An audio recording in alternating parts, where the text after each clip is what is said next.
Puji Tuhan, selamat sore. Haleluya. Bisa beri tepuk tangan yang meriah buat Tuhan kita Yesus Kristus. Saya rasakan Tuhan bekerja di ibadah kita, amin. Dia perisai kita, dia harapan kita. Itu sebabnya saya melihat wajah-wajah yang diberkati oleh Tuhan. Karena Tuhan melawat kita sore menjelang malam ini, amin. Bapak Ibu Saudaraku dalam kasih Tuhan, tema tahun ini adalah tentang kebijaksanaan, ya. Dari awal tahun Gembala sudah sampaikan, bahkan hamba-hamba Tuhan ya menyinggung ayat yang sama. Jadilah bijaksana karena hari-hari ini adalah jahat. Nah, Bapak Ibu, bijaksana dalam kekristenan berarti dia memiliki kemampuan untuk mengerti dan memahami setiap situasi yang terjadi dan bertindak atau bersikap dengan tepat untuk menghadapinya, serta mampu mengambil keputusan yang tepat sesuai dengan firman Allah. Jadi bijaksana di akhir-akhir tahun, di akhir-akhir zaman dalam tahun 2025 ini adalah sesuatu yang sangat penting bagi kekristenan kita. Saudara tahu orang yang bijaksana dia akan peka peristiwa yang terjadi akhir-akhir ini. Sehingga apa? Dia melangkah dengan penuh hikmat dan kebijaksanaan dari Tuhan. Itu sebabnya bawa diri saudara, buka diri saudara. Untuk saudara memperoleh lawatan Tuhan, firman-Nya, pengajarannya, pengetahuan firman. Sehingga kita menjadi bijaksana, amin. Dan bulan Februari ini adalah tema dasar saudaraku, di mana sebelum kita memperoleh bijaksana, Tuhan rindu untuk kita semua lebih dulu mengalami pemulihan hidup kerohanian. Itu sebabnya tema pada saat sore menjelang malam ini, kehidupan kerohanian yang dipulihkan oleh Tuhan. Seberapa banyak firman yang disampaikan, kalau hatinya belum mengalami pemulihan, kalau hidupnya belum mengalami kesegaran, kemajuan, sehingga apa? Dia sulit untuk menjadi bijaksana. Itu sebabnya sore hari ini, mari tangkap firman Tuhan ini, terima firman Tuhan ini. Biarlah kehidupan pribadi, lepas pribadi kita mengalami namanya perubahan atau kerohanian yang dipulihkan, amin. Kita baca sama-sama ratapan pasal yang ketiga ayat 40 sampai 41. Dalam hitungan ketiga kita baca ayat ini. 1, 2, 3. Marilah kita menyelidiki dan memeriksa hidup kita. Dan berpaling kepada Tuhan. Marilah kita mengangkat hati dan tangan kita kepada Allah di sorga. Kitab Ratapan, kalau saudara buka di Ratapan, itu adalah kitab yang tidak terlalu panjang. Hanya beberapa pasal. Tetapi dari pasal pertama sampai pasal menjelang akhir di mana Tuhan janjikan pemulihan, itu menceritakan tentang runtuh dan hancurnya Yerusalem, kota kebanggaan. Kota kemasyuran. Bahkan pada waktu itu bangsa-bangsa kagum akan Yerusalem. Karena apa? Yerusalem adalah kota kemegahan, penuh kemasyuran. Tetapi Ratapan menceritakan seperti seorang janda yang berkabung. Anak-anak darah merana. Itulah keadaan umat Israel. Bukan hanya Yerusalem yang hancur, tetapi umatnya yaitu Yehuda mengalami namanya penderitaan. Mengapa mereka bisa mengalami hal ini saudaraku? Karena mulai dari pemimpin agama, para raja-raja, bahkan sampai ke umat Tuhan. Mereka menjalani hidup dengan tidak bijaksana. Sehingga apa? Mereka dipengaruhi oleh dosa. Dari awal Israel keluar dari tanah Mesir, sudah diingatkan. Hati-hati dengan orang-orang Kanaan. Hati-hati dengan penyembahan berhala. Hati-hati dengan kawin campur. Dengan perzinahan. Dengan kenajisan. Bahkan raja berpindah kepada raja. Rajanya sendiri jatuh dalam penyembahan berhala. Jatuh dalam banyak perkawinan, perzinahan. Bahkan sampai ke umat Tuhan. Karena apa? Hidup mereka jalani dengan tidak bijaksana. Nah pertanyaannya, apakah Allah tidak membimbing mereka? Apakah Allah tidak menuntun umatnya? Sehingga mereka tidak bijaksana, hidup liar, hidup melakukan dosa. Saudaraku, jawab pertanyaan ini, jawabannya adalah Allah tidak pernah melepaskan mereka begitu saja. Setiap hari, setiap waktu Allah memberi tuntunan melalui tiang awan, melalui tiang api, melalui hukum Taurat, melalui kemah suci Tuhan, dibawa beribadah, dibawa kesetiaan.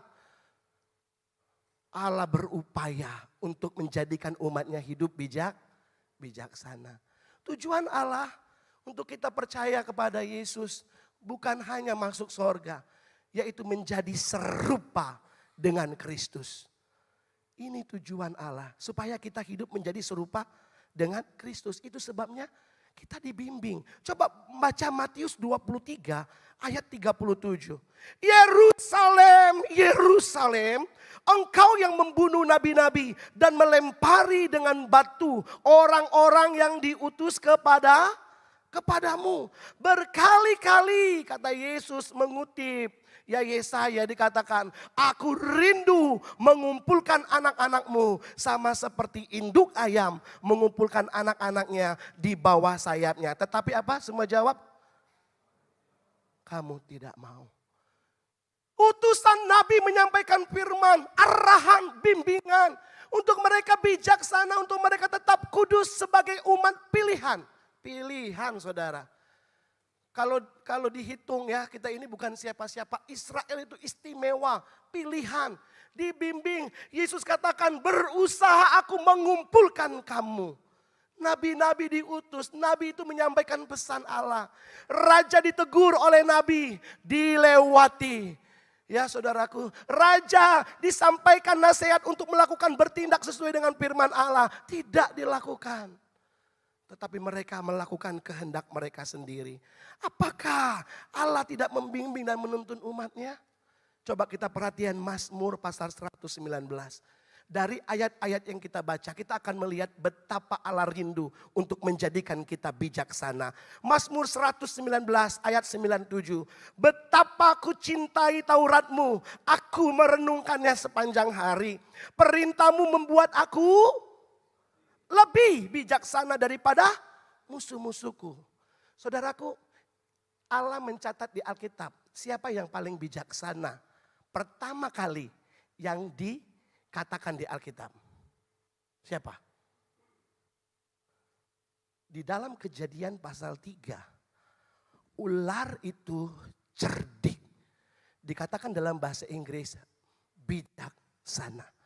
Kalau kita tidak menjadi bijaksana, maka kita akan dibawa oleh musuh-musuh kita. Siapa musuh-musuh kita? Efesus pasal 6. Musuh-musuh kita bukan darah dan daging, tetapi penguasa kegelapan, roh-roh jahat. Mereka cerdik, mereka penuh tipu muslihat. Kalau kita tidak bijaksana, maka kita hancur di dalam kejahatan dunia. Perhatikan ini saudaraku. Betapa Allah rindu membimbing kita. Ayat 98, perintahmu 99. Aku lebih berakal budi daripada semua pengajarku. Sebab peringatanmu kurenungkan. Aku lebih mengerti daripada orang tua. Sebab aku memegang titamu. Terhadap segala jalan kejahatan, aku menahan kakiku. Segala jalan kejahatan aku menahan kakiku. Di ayat yang ke-101. Segala kejahatan aku menahan kakiku. Hari-hari ini adalah jahat. Kalau kita tidak dibimbing menjadi bijaksana oleh firman Tuhan, kita akan mudah masuk dalam apa? Dikatakan jalan kejahatan. Tetapi karena titahmu, karena janjimu, karena Tauratmu, aku menahan kakiku dari jalan kejahatan. 102, aku tidak menyimpang dari hukum-hukummu, sebab engkaulah yang mengajar. Jadi bijaksana, mengajar aku. 103, betapa manisnya janjimu itu bagi langit-langitku, lebih daripada madu bagi mulutku. Aku beroleh pengertian. Ayat 105, firmanmu itu pelita bagiku dan terang. Mau diterangi oleh jalan, oleh firman Tuhan, amin. Berapa kali ada kalimat yang berbeda artinya sama, apa? Tauratmu, perintahmu, firmanmu, janjimu, titah-titahmu. Apakah Allah tidak membimbing? Allah mau membimbing kita menjadi bijaksana. Biarlah sore menjelang malam hari ini kita memiliki kerinduan yang sama. Mengalami dulu penyegaran rohani. Supaya tema-tema setiap bulan, bijaksana dalam keuangan, bijaksana dalam rumah tangga, bijaksana dalam pelayanan. Itu membekali kehidupan kita. Mau pulih dulu, amin. Pulih kerohanian kita. Ya saudaraku, dan biarlah kita menyediakan diri untuk apa? Diperlengkapi untuk menjadi bijaksana. Itu sebabnya untuk menjadi bijaksana ada hal yang perlu kita periksa. Katakan periksa. Ya, perlu kita periksa, perlu kita perbaiki dari diri kita, dan yang diperlukan hanya apa? Terima setiap pesan yang disampaikan firman Allah, bahkan yang disampaikan hari ini. Ingat saudaraku, pemulihan rohani adalah pemulihan pribadi. Artinya apa? Dimulai dari dalam diri sendiri. Enggak usah tunjuk kamu yang berubah, kamu yang berubah, kamu yang berubah. Tetapi katakan aku yang mau mengalami perubahan. Amin. Ya. Jadi pemulihan rohani dimulai dari pemulihan pribadi. Dimulai dari dalam diri kepada hubungan yang vital dan kuat dengan Tuhan. Setelah masa kemunduran. Mungkin kita pernah alami ini. Masa kemunduran rohani, kelemahan iman. Ya, bahkan moral, spiritual, perilaku. Tapi hari ini dari masa kemunduran pribadi lepas pribadi mengalami perubahan rohani. Adakah yang mustahil bagi Allah untuk Allah dapat memulihkan kehidupan kita? Tidak ada yang mustahil bagi Allah. Sehancur-hancurnya Yerusalem dikatakan dalam ratapan itu. Di pasal yang keempat dikatakan Allah berjanji akan memulihkan Yerusalem. Dari pembuangan mereka kembali ke Yerusalem. Bangun tembok, bangun bait Allah, bangun rumah-rumah, bangun ladang-ladang mereka. Bahkan kebun anggur mereka. Tuhan dapat memulihkan yang rusak dan hancur menjadi sesuatu yang berharga dan berkenan di hadapan Tuhan. Ada amin? Amin, amin, amin. Kita baca kembali ratapan 30 ayat 40 sampai 41. Perhatikan ini. Menyelidiki diri sendiri. Marilah kita menyelidiki dan memeriksa hidup kita dan berpalinglah kepada Tuhan. Marilah kita mengangkat hati dan tangan kita kepada Allah di sorga. Ayat yang kita baca ini ajakan. Ada kata dua, marilah. Ajakan kepada bangsa Israel, ajakan kepada kaum Yehuda, ajakan kepada kita yang membaca di tengah kemunduran rohani, di tengah kehancuran moral, kemerosotan iman, kekeringan, jiwa yang letih, mengalami banyak ipu. Itu Yeremia katakan, aku ipu letih dan pahit, aku menderita. Itu Yeremia, karena dia melihat kehancuran Israel, dia mengalami kehancuran Yerusalem. Dan ini yang dialami oleh Yeremia menggambarkan kemerosotan dalam diri seseorang.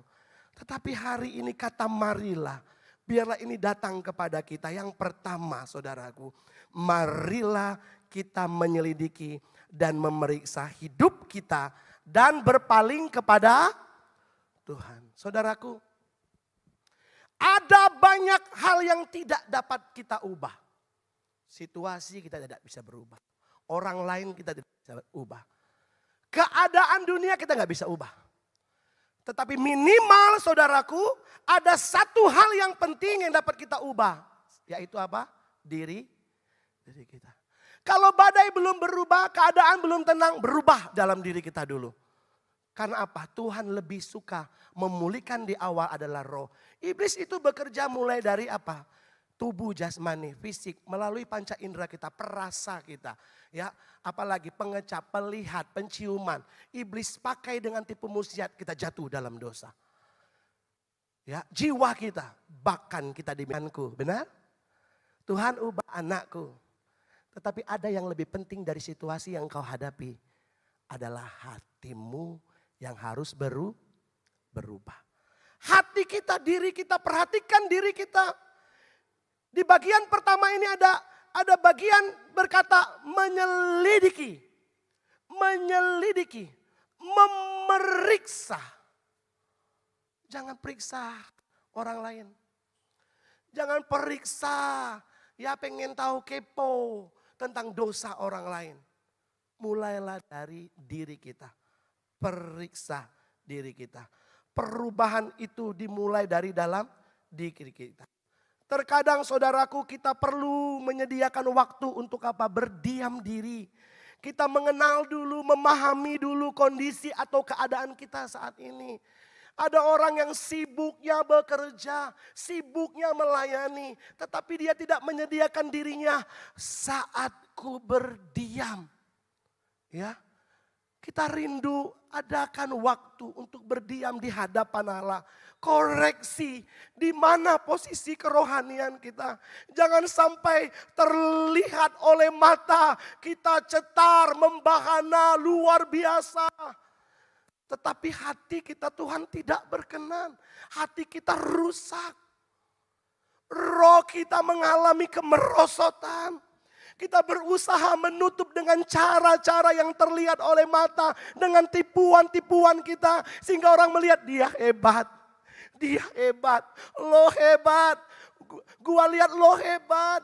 Padahal hatinya, saudaraku, mengalami kemunduran. Ya, jadi kalau ada kata periksa, selidiki. Biarlah ini datang kepada kita, saudaraku. Yang tahu kita selain Tuhan siapa? Diri kita sendiri. Saudara lihat saya hanya melihat mimik muka saudara. Sorotan mata saudara. Tetapi betapa hancur kecewanya hidupmu. Tuhan yang tahu dan engkau yang tahu kondisi keadaanmu yang engkau alami hari-hari ini. Itu sebabnya mari kita mau koreksi, kita mau periksa diri kita. Saudaraku, jangan sampai terlalu jauh kita dari Tuhan. Kita ada di gereja. Tetapi kemerosotan iman dan kerohanian kita sebenarnya jauh dari Tuhan. Jika semua, ya saudaraku, kita perhatikan, kita koreksi. Jika semua yang dilakukan oleh pasangan kita adalah salah. Orang lain lakukan salah. Jangan-jangan ada masalah dalam hati kita. Jika setiap hari kita bersungut, menggerutu setiap harinya. Ya, jangan-jangan ada yang tidak benar dalam hidup kita. Itu sebabnya periksa diri kita.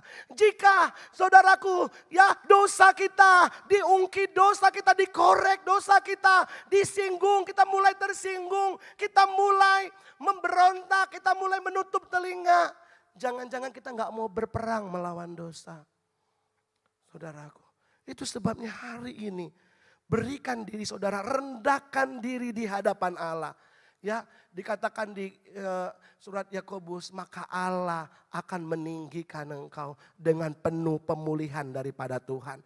Perhatikan jalan hidup kita. Apakah kita udah serong? Apakah kita masih ada dalam relnya Tuhan? Perhatikan saudaraku, apakah kita masih di dalam rencana dan kehendak Tuhan? Ingat Efesus, tujuan bijaksana supaya engkau mengerti kehendak. Bagaimana kondisimu hari-hari ini?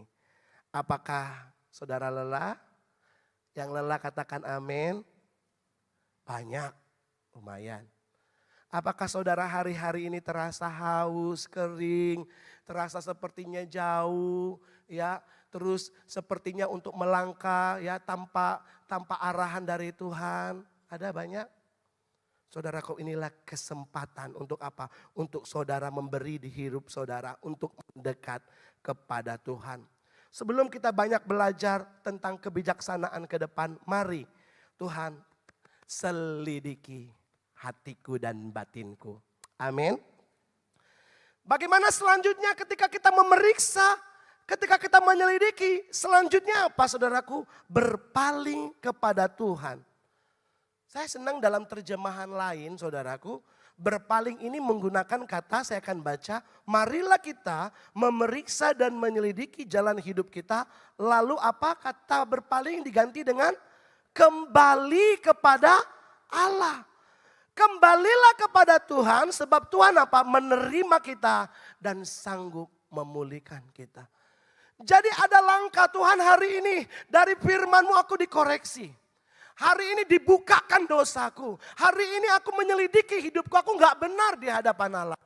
Jangan berhenti sampai diselidiki dan diperiksa. Berpaling kembali kepada Allah. Ketika kita kembali kepada Allah, Allah tidak pernah menolak kedatangan kita. Serusak apapun yang kita lakukan, sekecewa apapun Tuhan di hidup kita, saudaraku, Tuhan akan terima kita untuk Dia memulihkan kita. Jadi arahkan diri saudara, yuk datang kepada Tuhan. Zakaria 1 ayat 3, sebab itu katakan kepada mereka, beginilah firman Tuhan semesta alam, sama-sama yuk. 1, 2, 3. Kembalilah kepadaku, demikianlah firman Tuhan semesta alam, maka aku pun akan kembali kepadamu. Firman Tuhan semesta. Suatu tawaran, kembalilah padaku, maka aku pun akan kembali kepadamu. Seakan-akan Allah meninggalkan kita ya. Ya. Artinya gini saudaraku, Allah tetap di posisi Dia setia. Tetapi Tuhan menunggu kita kembali, maka Tuhan akan menyambut kita. Sore hari ini berpalinglah kepada Tuhan, kembalilah kepada Tuhan. Rahasia memperoleh jamahan pemulihan kerohanian dalam hidup kita. Saat kita kembali kepada Allah, maka kita mengundang Allah untuk kembali kepada Allah. Tuhan, saatnya saya udah lelah dengan keadaan ini. Saatnya Tuhan, aku mau bersekutu dengan Engkau. Mengalami Tuhan setiap hari. Hanya datang kepada Dia. Yesaya 57 ayat 15. Perhatikan di sini. Sebab beginilah firman Tuhan yang maha tinggi dan yang maha mulia. Yang bersemayam untuk selama-lamanya dan yang maha kudus namanya. Aku bersemayam di tempat yang tinggi. Ya, di tempat yang kudus, tetapi juga bersama-sama dengan orang yang remuk hati. Untuk apa? Menghidupkan semangat orang yang rendah hati dan untuk menghidupkan hati orang-orang yang remuk. Mau dihidupkan hatinya kembali? Mau diberi semangat oleh Tuhan? Mau dipulihkan kerohaniannya? Tuhan bertata di tempat yang tinggi. Tuhan bertata di tempat yang kudus. Tetapi ayat ini bersambung katakan Tuhan juga bertata di hati yang remuk. Ketika kita menyelidiki hati kita, mungkin kita menangis di hadapan Tuhan. Bukankah itu tatanya Tuhan? Ketika kita menyelidiki, memeriksa hati kita, mungkin kita menjerit, menangis di hadapan Tuhan. Bukankah itu tatanya Tuhan? Ketika Tuhan bertata dikatakan apa? Aku akan apa? Memberi kehidupan. Menghidupkan semangat orang-orang yang rendah hati dan menghidupkan hati orang-orang yang remuk. Wow, dahsyat Tuhan kita ya. Saya ingat dengan perumpamaan anak yang hilang, saya tidak baca semuanya.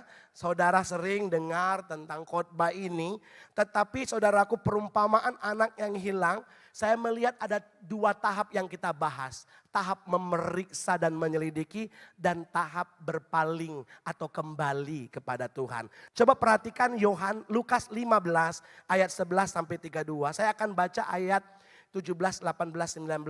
Tahap memeriksa dan menyelidiki hidup. Apakah kita sudah di tahap ini? Coba perhatikan. Tahap memeriksa dan menyelidiki hidup. Ayat 17, lalu ia menyadari keadaannya. Katanya betapa banyaknya orang upahan Bapakku yang melimpah-limpah. Ayat 18, aku akan bangkit dan pergi kepada Bapakku dan berkata kepadanya, aku telah berdosa terhadap sorga dan terhadap Bapa. Ayat 19, aku tidak layak disebut anak Bapa. Tahap memeriksa, menyelidiki. Kalau kita nggak sampai seperti anak yang hilang ini, bagaimana Tuhan bisa jamah kita? Lewati tahap ini, periksa dirimu. Periksa hatimu, nggak usah hakimi hamba-hamba Tuhan. Nggak usah hakimi pasanganmu. Mulailah berkata kepada dirimu. Ya, dikatakan lalu ia menyadari di dirinya.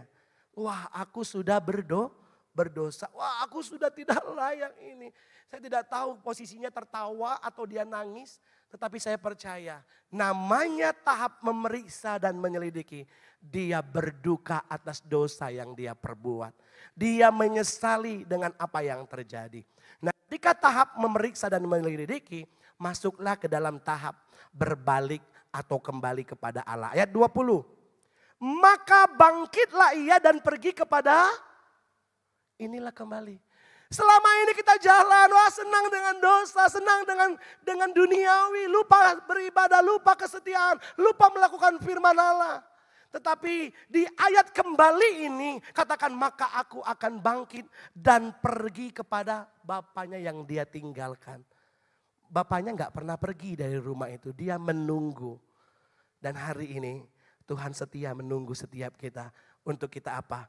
Ambil tahap. Aku mau berbalik, aku hanya kembali kepada Allah.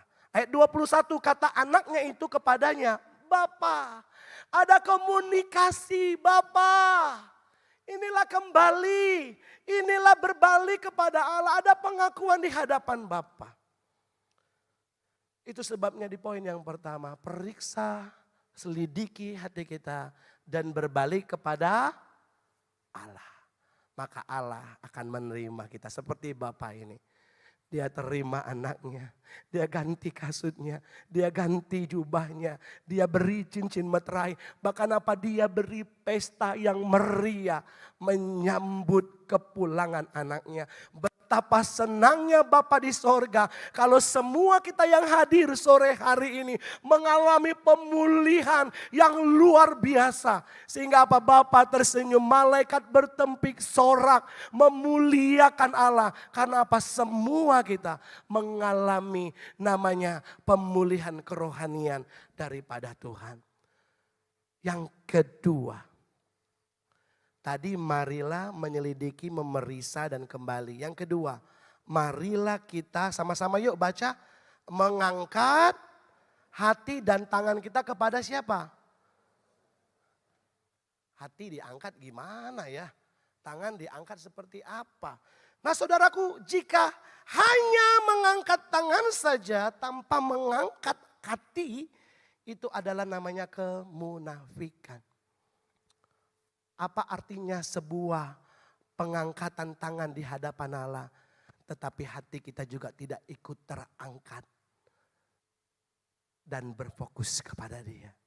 Di dalam Matius pasal 15 ayat 7 sampai 8, benarkah Yesaya bernubuat tentang kamu ketika dia berkata bangsa ini memuliakan aku dengan bibirnya, tetapi hatinya jauh daripada padaku. Marilah kita mengangkat hati dan tangan kita tanpa kemunafikan. Apa adanya di hadapan Allah dengan saudara mengangkat hati, mengangkat tangan. Tuhan mau setiap orang yang sudah memeriksa, setiap orang yang sudah menyelidiki hidupnya dan kembali kepada Allah harus ada kesungguhan di dalam dirinya. Baik dari hati yang terangkat, tangan yang terangkat sebagai tanda. Perhatikan ini, sebagai tanda sepenuhnya berjalan kepada Tuhan. Berjalan bersama Tuhan. Dengan cepat saja setidaknya ada 5 hal pengertian pengangkatan tangan. Mengangkat tangan. Mengangkat tangan adalah bagian dari pujian penyembahan kepada Allah. Tadi pujian penyembahan tadi wow luar biasa, saya melihat angkat tangan semua. Ketika saudara angkat tangan, saudara sedang memuji menyembah Tuhan, memberikan penghormatan. Kalau kita berkata haleluya, ya saudaraku biarlah tangan kita benar-benar terangkat bagi Tuhan. Jadi jangan asing. Kalau Pantekosta menyembah memuji dengan mengangkat tangan, itu artinya apa? Dia sedang menyembah dan memuji Tuhan. Arti kedua mengangkat tangan yaitu dapat juga menjadi korban yang dipersembahkan bagi Tuhan. Jadi angkat tangan itu termasuk korban ya. Tuhan senang dengan orang-orang yang mengangkat tangan. Ada banyak korban di Alkitab. Kalau ketika kita mengangkat tangan di hadap Mazmur, katakan mengangkat tangan juga adalah suatu tanda penghormatan bagi Allah kita. Pengangkatan tangan, tanda apa lagi? Tanda penyerahan kita kepada Tuhan. Ya, tanda bahwa kita benar-benar memberi diri kita. Tuhan, aku angkat tangan, Tuhan turun tangan. Amin. Pengangkatan tangan sebagai apa? Ungkapan janji. Aku mau setia. Aku mau melayani, angkat tangan ya. Janji. Kalau ada panitia, pengurus gereja ya mengucapkan janji setia, dia angkat tangan. Nah terkadang kita pernah janji sama Tuhan. Nah ada angkat tangan juga saudaraku. Jadi mengangkat tangan sebagai ungkapan janji. Pengakuan, komitmen kita di hadapan Tuhan.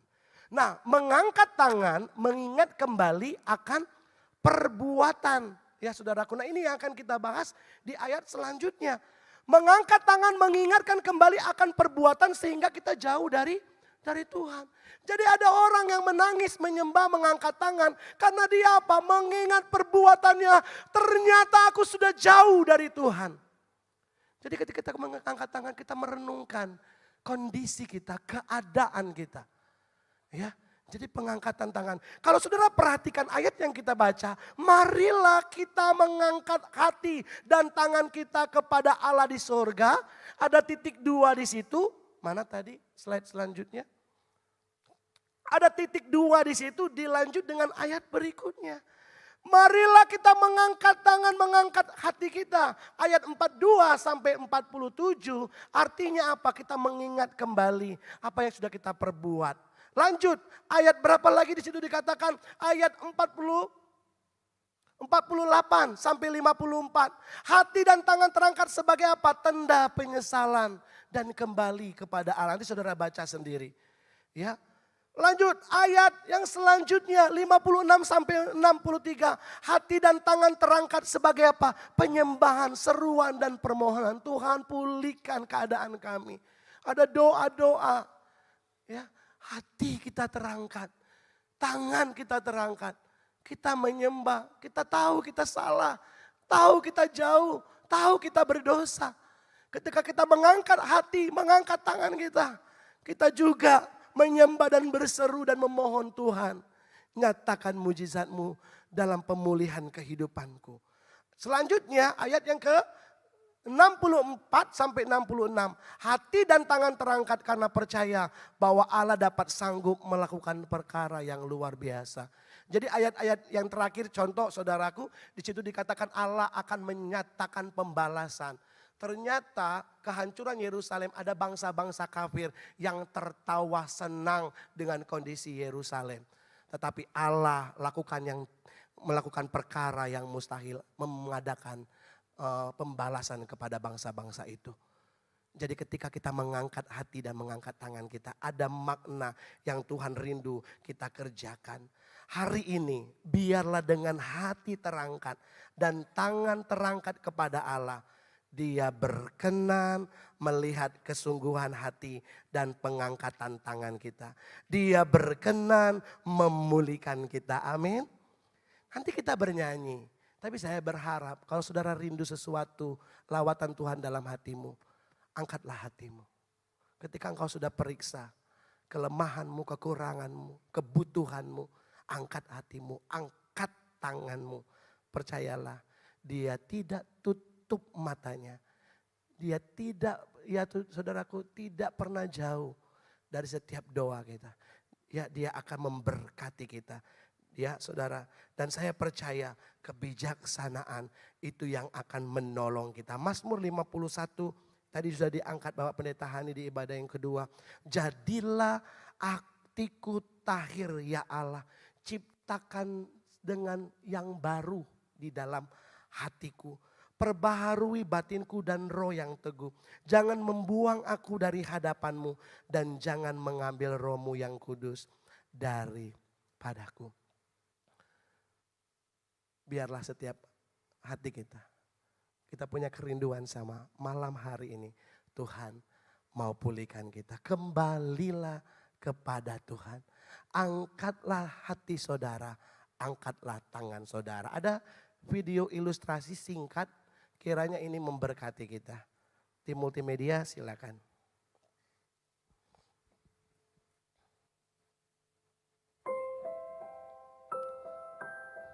Inilah keadaan kita bersama dengan Yesus. Kita berjalan bersama dengan Dia. Tuhan beri kita kebijaksanaan. Tuhan arahkan kita, Tuhan bimbing kita. Tetapi dalam perjalanan kita menoleh ada sesuatu tawaran dunia yang menyenangkan, yang membahagiakan kita. Kita mungkin bilang sama Tuhan, Tuhan aku pergi dulu nanti aku balik ya. Kapan-kapan aku setia lagi dah. Kapan-kapan aku jalan lagi sama Tuhan. Kita jalan. Kita pergi tinggalkan Tuhan. Karena apa? Karena kita mau yang senang, yang bahagia menurut dunia. Kita melangkah, kita berjalan. Senang sekali saudaraku. Menurut kita jalan kita udah benar. Jalan kita udah senang, tetapi apa? Sebenarnya kita ada di dalam kemerosotan, kelemahan, kekurangan, kemiskinan rohani. Tetapi dalam ilustrasi ini, Tuhan tetap memanggil kita, kembalilah, kembalilah. Sejauh apapun kita sudah tinggalkan Tuhan, sejauh apapun kita sudah pergi dari Tuhan, apa yang terjadi? Tahukah saudara, Tuhan tetap di sana, Dia menanti kita untuk pulang, amin. Dan ketika kita kembali kepada Dia, Dia terima kita, yuk kita mulai lagi berjalan. Dan Tuhan akan membimbing kita, memberi kebijaksanaan. Pemain musik, maju ke depan. Tidak ada sesuatu yang terlambat. Sebagai penutup, ada banyak waktu dan kesempatan untuk kita berdiam dalam hadirat-Nya dengan memeriksa, menyediakan hati dan keadaan kita. Lalu kita berbalik kepadanya. Perhatikan ini. Ada banyak waktu untuk kita mengangkat hati dan mengangkat tangan kita ke sorga kepada Allah yang bertata. Selanjutnya, tetapi jangan pernah lewatkan kesempatan hari ini. Jangan tunggu nanti. Kalau Tuhan singgung dosa kita, engkau tidak berkenan loh. Engkau udah jauh, terlalu jauh. Tidak peduli apa yang engkau sudah lakukan beberapa jauh dari Tuhan. Tapi hari ini saudaraku, Tuhan menunggu kita untuk apa? Kita kembali dan Dia menerima kita.